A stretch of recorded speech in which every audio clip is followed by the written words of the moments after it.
যেখানে বিশ্বের কিছু বিশেষ বাছাই করা মুভির গল্প ডিটেলে এক্সপ্লেন করা হয়, যার রেশ কয়েক ঘন্টা পর্যন্ত তোমার ব্রেনের ভেতরে থেকে যাবে। সালটা ছিল 1962 সাল। একদিন সকালে একটা জেলে এমন একটা কাণ্ড ঘটে যায় যেটার কেউ কল্পনাও করতে পারেনি। না, এটা কোনো মুভির কাহিনী ছিল না, বাস্তবে ঘটে যাওয়া এমন একটা কাহিনী ছিল যেটা কিনা মুভির কাহিনীকেও হার মানায়। আর এই ঘটনা নিয়ে 1979 সালে একটা মুভি তৈরি হয়। আমি ভিডিও শেষে এই কাহিনীর আসল চরিত্রদের ছবি, এমনকি তাদের হাতের লেখা চিঠিও দেখিয়ে দেব। তো আজকে কাল্পনিক কাহিনী ছেড়ে বাস্তব জীবনে ঘটে যাওয়া একটা অসাধারণ মুভি নিয়ে HD story presents escape from Alcatraz. তো মুভি শুরু হয়, দেখা যায় একটা হেলিকপ্টারে এনাকে নিয়ে আসা হয়। এনার নাম হলো ফ্র্যাঙ্ক মরিস, আর যেখানে নিয়ে আসা হয় সেটা একটা জেল। জেলটার নাম হলো আলকাত্রাজ। জেলটা কিন্তু সাধারণ জেল নয়। জেলের ওয়ার্ডেনের মুখে শোনা যায় যে এই জেলটার কি কি নিয়ম কানুন আছে। সবচেয়ে অবাক করার মতো ব্যাপার হলো এই জেলে কিন্তু ডাইরেক্ট কাউকে নিয়ে আসা হয় না।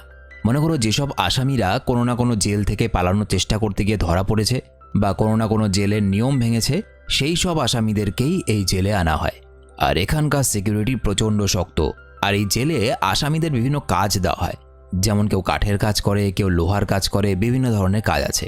এবং আসামিদের কিছু সুযোগ সুবিধা দেওয়া হয়, সেটা হলো আসামিদের বিভিন্ন ধরনের ম্যাগাজিন পড়তে দেওয়া হয়, গল্পের বই পড়তে দেওয়া হয়, এবং জেলের মধ্যে একটা বড় লাইব্রেরিও আছে। আর কারো যদি বাদ্যযন্ত্র বাজানোর শখ থাকে, যেমন হারমোনিয়াম, বাঁশি ইত্যাদি, তো তাদেরকেও সেসব দেওয়া হয়, কিন্তু অবশ্যই সেগুলো চেক করে এবং সিকিউরিটি মেনটেন করে। কিন্তু সুযোগ সুবিধা দেওয়া হলেও এই জেলে সামান্য উল্টোপাল্টা কিছু করলে অন্ধকার ঘর বা কাল কুঠরিতে তাকে রেখে দেওয়া হয়, যেখানে সূর্যের আলো প্রবেশ করে না। জেলের ভেতরে প্রচুর নিয়মকানুন আছে, যেমন মাসে কদিন স্নান করবে, কদিন দাড়ি কামাবে ইত্যাদি ইত্যাদির ওপরে নিয়মকানুন আছে। আর সবচেয়ে বড় কথা হলো এই জেলের চারপাশে অগভীর সমুদ্র আছে। সুতরাং কেউ যদি পালাতেও চায় তো অতদূর সাঁতার কেটে পালাতে পালাতে ধরা পড়ে যাবে, আর নয়তো জলে ডুবে মারা যাবে। ঠিক এই কথাগুলোই এবং নিয়মকানুনগুলো ফ্র্যাঙ্ক মরিসকে বুঝিয়ে দিচ্ছিলেন জেলের ওয়ার্ডেন। ফ্র্যাঙ্ক এসব কথা শুনতে শুনতে ওয়ার্ডেনের ঘর থেকেই একটা নখ কাটার মেশিন চুরি করে নেয়। তখনই ব্যাটা আসলেই খাঁটি চোর ছিল। জেলে ঢুকতে না ঢুকতেই চুরি শুরু।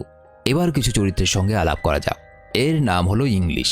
না, এ ইংলিশ খায় না, এর নাম হলো ইংলিশ, আর এর যাবজ্জীবন কারাদণ্ড হয়েছে। আর এই রোগা চেহারার পৃথিবীর বোঝাটার নাম হলো উলফ। যেমন মোটা শরীর তেমন মোটা বুদ্ধি। না, এই ব্যাটার সাইজ নিয়ে আমার কোনো আপত্তি ছিল না, কিন্তু সবচেয়ে অসহ্যকর ব্যাপার হলো এই মোটাকে এই মুভিতে অনেক জায়গায় জামা কাপড় ছাড়া দেখানো হয়েছে, আর মোটা সব কিছু আমাকে দেখতে হয়েছে।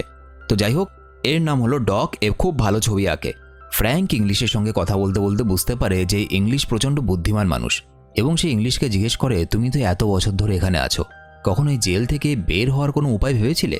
ইংলিশ অবাক হয়ে তার দিকে তাকায়। সে বলে, ওই টাওয়ারগুলোকে দেখেছো? ওরকম 60টা টাওয়ার আছে এখানে। এখান থেকে বের হওয়ার চেষ্টা করলে ওই টাওয়ারে থাকা গার্ডদের নজরে পড়ে যাবে তুমি। তোমার আগেও এখান থেকে পালানোর চেষ্টা করেছিল একজন, কিন্তু তার যে অবস্থা হয়েছিল সেটা বলার মতো নয়। আর ধরে নিলাম তুমি পালাতে চাইছো, তো তার জন্য তো তোমাকে প্রথমে তোমার সেল থেকে বেরোতে হবে। সেটাই তো সম্ভব নয়।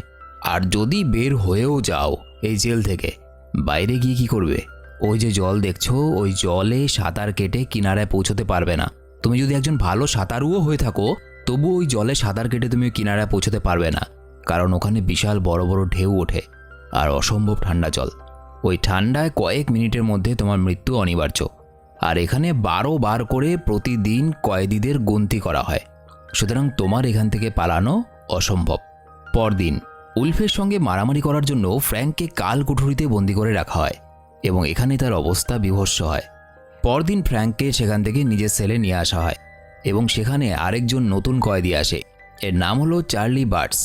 অন্যদিকে দেখা যায় ডগকে। ডগ যে কিনা ভালো ছবি আঁকে, সে এই জেলের ওয়ার্ডেনের ছবি এঁকেছিল, কিন্তু ছবিটা যেহেতু তার পছন্দ হয়নি, সুতরাং এই অপরাধে তার ছবি আঁকার সরঞ্জাম সব বাজেয়াপ্ত করা হয়। সে জানতো কোনো প্রতিবাদ করে কাজ হবে না। সুতরাং পরদিন সে কাজ করার সময় কুড়ুল দিয়ে নিজের একটা হাতের আঙ্গুল কেটে ফেলে। একজন শিল্পীর কাছ থেকে তার শিল্প সৃষ্টি কেড়ে নেওয়ায় তার ভেতর শূন্য হয়ে গেছিল, তাই সে কাজ করেছিল। পরদিন লাঞ্চ করার সময় ফ্র্যাঙ্কের দেখা হয় তার পুরনো বন্ধুর সাথে। তারাও এখানে নতুন এসেছে। একজনের নাম ক্ল্যারেন্স অ্যাঞ্জেলিন, আরেকজনের নাম জন অ্যাঞ্জেলিন। কিছুক্ষণ কথাবার্তা হওয়ার পর ওরা ফ্র্যাঙ্ককে জিজ্ঞেস করে, ফ্র্যাঙ্ক, এখান থেকে বেরোনোর ব্যাপারে কিছু ভেবেছো? পরদিন খাবার সময় ফ্র্যাঙ্ক হঠাৎ করে বলে ওঠে, এখান থেকে বাইরে বের হওয়ার রাস্তা হয়তো আমি পেয়ে গেছি। কাল রাতে আমি নখ কাটার মেশিনের ধারালো অংশটা দিয়ে আমার সেলের একটা ভেন্টিলেটারে কিছু খোঁড়াখুড়ি করছিলাম। তো দেখলাম আমাদের সেলগুলো অনেক পুরনো। যেহেতু এই জেলের চারপাশে সমুদ্র, সুতরাং এখানকার বাতাসে আর্দ্রতা বেশি। আর বহু বছর ধরে এই জেলের এই ব্লকটা যেখানে আমাদের সেলগুলো আছে, এখানে বলে রাখি এই জেলটা অনেকগুলো অংশে বিভক্ত ছিল এবং প্রতিটা অংশকে এক একটা ব্লক বলে। তো ফ্র্যাঙ্ক বলে আমাদের ব্লকের জেলের কিছু কিছু দেওয়ালের জায়গার মধ্যে অনেকটা কমজোর হয়ে গেছে এবং যেহেতু এখানকার মাটিতে নুন বেশি, সুতরাং মাটির সঙ্গে লাগানো লোহার ভেন্টিলেটরগুলোর লোহা অনেকটা কমজোর হয়ে গেছে। চেষ্টা করলে পরে সেগুলোকে ভাঙা যাবে এবং একবার যদি আমরা সেখান থেকে বের হতে পারি তো আমার মনে হয় আমরা সোজা আমাদের ব্লকের ছাদে গিয়ে পৌঁছবো এবং ছাদ থেকে এই জেলের বাইরে যেতে পারবো। একজন জিজ্ঞেস করে, কিন্তু তুমি তোমার সেলের ভেতরে যে গর্ত খুঁড়বে সেই গর্তটাকে ঢেকে রাখবে কী করে? গার্ডরা তো দেখতে পেয়ে যাবে। ফ্র্যাঙ্ক বলে আমরা যে ম্যাগাজিনগুলো পাই পড়ার জন্য, সেই ম্যাগাজিনে আমি লক্ষ্য করেছি যেসব পেজে বিভিন্ন কোম্পানির অ্যাডগুলো থাকে ওই পেজগুলো না মোটা হয়। ওই পেজগুলোকে ভালো করে কালার করে সেখানে লোহার গড়াদের ডিজাইন ড্র করে ওই গর্তটার সঙ্গে এমনভাবে মিশিয়ে রাখতে হবে যাতে বাইরে থেকে হঠাৎ করে দেখলে বোঝা না যায় যে ওখানে নকল একটা ভেন্টিলেটর ড্র করে রাখা হয়েছে। এবং শুধু তাই নয়, সেই নকল ভেন্টিলেটরের একদম কোণাগুলো দেওয়ালের সঙ্গে মিশিয়ে দিতে হবে এবং এই জন্য সামান্য একটু সিমেন্ট দরকার আমার। আর যাতে সেই নকল ভেন্টিলেটরটাকে গার্ডরা খুব ভালো করে দেখতে না পারে সেই জন্য ওই নকল ভেন্টিলেটরটার সামনে কিছু একটা রেখে দিতে হবে যাতে বাইরে থেকে ওটার অল্প অংশ দেখা যায়। তাহলে ওটাকে হঠাৎ দেখে গার্ডরা নকল বলে ধরতে পারবে না। আর আমার সেলের গর্তটা ঢাকার জন্য আমি একটা অ্যাকর্ডিয়ানের ব্যবস্থা করেছি। এটাকে অ্যাকর্ডিয়ান বলে। এটা একটা বাদ্যযন্ত্র। যেহেতু ওখানে কয়েদিদের বই পড়া, আঁকা, বাদ্যযন্ত্র ইত্যাদি সুবিধা দেওয়া হতো, সুতরাং অ্যাকর্ডিয়ান নিয়ে আসা খুব একটা কঠিন কাজ হবে না। পরবর্তী স্টেপ হলো আমরা যেদিন এখান থেকে পালাবো সেদিন আমাদের রাতে পালাতে হবে এবং আমাদেরকে পুরো রাতটা ব্যবহার করতে হবে এখান থেকে পালানোর জন্য। এবং এই সময় হঠাৎ করে যদি গার্ডরা দেখে যে সেলের মধ্যে কয়েদি নেই তাহলে আমাদের তল্লাশি শুরু হবে আর আমরা ধরা পড়ে যাব। সেই জন্য আমরা পালানোর আগে কার্ডবোর্ড দিয়ে মানুষের মুন্ডুর মতো আকৃতি আমাদের তৈরি করতে হবে এবং সেটাকে মানুষের স্কিন কালার দিয়ে একদম মানুষের মতো দেখতে বানাতে হবে, যেটাকে আমরা আমাদের বিছানায় রেখে যাব চাদর দিয়ে ঢেকে। আর যেহেতু এই সব কিছু রাতের বেলায় ঘটবে সুতরাং গার্ডরা ভেবে নেবে যে আমরা হয়তো ঘুমাচ্ছি, কিন্তু আসলে আমাদের বেডের জায়গায় থাকবে কার্ডবোর্ডের নকল পুতুল। আর এই মানুষের মতো দেখতে পুতুল বানানোর জন্য নকল চুল দরকার। ফ্র্যাঙ্ক ক্লারেন্সকে বলে তুমি যেহেতু সেলুনে কাজ করো সুতরাং চুল নিয়ে আসার দায়িত্ব তোমার। ওখান থেকে তুমি যথেষ্ট ভেঙে পড়ে। জেলের ভেতরে বাইরে শুরু হয় তল্লাশি, এমনকি সমুদ্রের মধ্যেও লঞ্চ স্টিমার দিয়েও তল্লাশি করা হয়। সারা দিন খোঁজার পরেও তাদের কিন্তু কোনো পাত্তা পাওয়া যায় না, কারণ তারা চলে গেছে সেখানে যেখানে তাদের যাওয়ার কথা ছিল। আর মুভিটা এখানেই শেষ হয়ে যায়।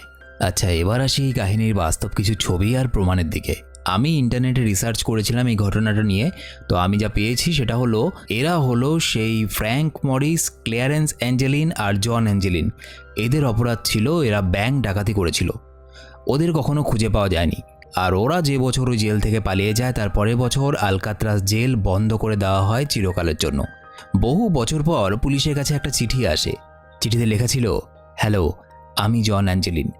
আমি, আমার ভাই ক্ল্যারেন্স অ্যাঞ্জেলিন এবং ফ্র্যাঙ্ক মরিস 1962 সালে আমরা আলকাত্রাজ জেল থেকে পালিয়েছিলাম। বর্তমানে আমার 83 বছর বয়স। আমার শরীরের অবস্থা খারাপ। আমি ক্যান্সার রোগে ভুগছি আর আমি এটা স্বীকার করছি যে আমরা সেদিন জেল থেকে পালিয়েছিলাম। তো যে চিঠিটা জন পাঠিয়েছিল সেই চিঠিটা হলো এটা। এবং 1962 সালের জুন মাসে ওই 3 কয়েদি যে জেল থেকে পালিয়েছিল ওই কেসটা এখনও বন্ধ হয়নি। তো আজকের ভিডিও এতটুকুই। ভিডিওটা ভালো লেগে থাকলে একটা লাইক করে দিও শুধু। আর তোমরা আমাকে ফলো করতে পারো ফেসবুক, ইনস্টাগ্রামে, লিঙ্ক ডেসক্রিপশনে